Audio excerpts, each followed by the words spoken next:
Arabian ഉപദ്വീപിന്റെ സമ്പന്നമായ ചരിത്രവും സാംസ്കാരിക പൈതൃകവും ലോകത്തിനു മുന്നിൽ വെളിപ്പെടുത്തുന്നതിനായി ഹെറിറ്റേജ് കമ്മീഷൻ അൽ ബാഹ മേഖലയിൽ ചരിത്ര പ്രാധാന്യമുള്ള പുതിയ കണ്ടെത്തലുകൾ നടത്തി.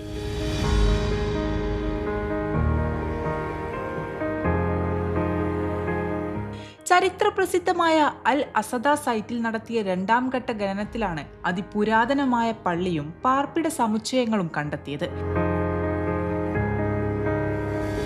ഏകദേശം 11 മീറ്റർ നീളവും 12 മീറ്റർ വീതിയുമുള്ള ഒരു മസ്ജിദാണ് ഇത്തവണത്തെ ഖനനത്തിലെ ഏറ്റവും പ്രധാനപ്പെട്ട കണ്ടെത്തൽ.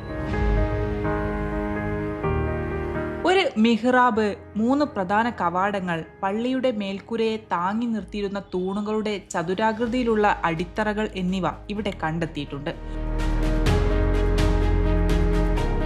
ആദ്യകാല ഇസ്ലാമിക നഗരാസൂത്രണത്തിൽ പള്ളികൾക്കുണ്ടായിരുന്ന കേന്ദ്ര സ്ഥാനം വ്യക്തമാക്കുന്നതാണ് ഈ വാസ്തുവിദ്യ. പള്ളിയുടെ വടക്കുകിഴക്കൻ ഭാഗത്തായി 4 മുറികൾ കണ്ടെത്തിയിട്ടുണ്ട്. ഈ മുറികളിൽ ജലസംഭരണികൾ, സ്റ്റോറേജ് റൂമുകൾ, അടുപ്പുകൾ എന്നിവ സജ്ജീകരിച്ചിരിക്കുന്നു. ഖനനത്തിനിടയിൽ നിരവധി നിത്യോപയോഗ സാധനങ്ങളും കണ്ടെത്തിയിട്ടുണ്ട്. സാധാരണ മൺപാത്രങ്ങളും മിനുസപ്പെടുത്തിയ ഗ്ലേസ്ഡ് മൺപാത്രങ്ങളും സോപ്പുകല്ല് കൊണ്ട് നിർമ്മിച്ച പാത്രങ്ങൾ, ഭക്ഷണം തയ്യാറാക്കാൻ ഉപയോഗിച്ചിരുന്ന ആട്ടുകല്ലുകളും മറ്റ് കല്ല് ഉപകരണങ്ങളുമാണ് കണ്ടെത്തിയത്. സൗദി അറേബ്യയുടെ തെക്കു പടിഞ്ഞാറൻ ഭാഗത്തെ ഏറ്റവും പ്രധാനപ്പെട്ട ചരിത്രപരമായ ഖനന മേഖലകളിലൊന്നാണ് അൽ അസദ.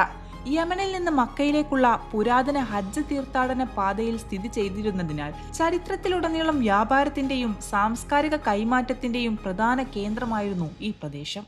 വിജയ് ഫുഡ്സ്, പേര് മാറാത്ത പെരുമ മാറാത്ത പാരമ്പര്യം.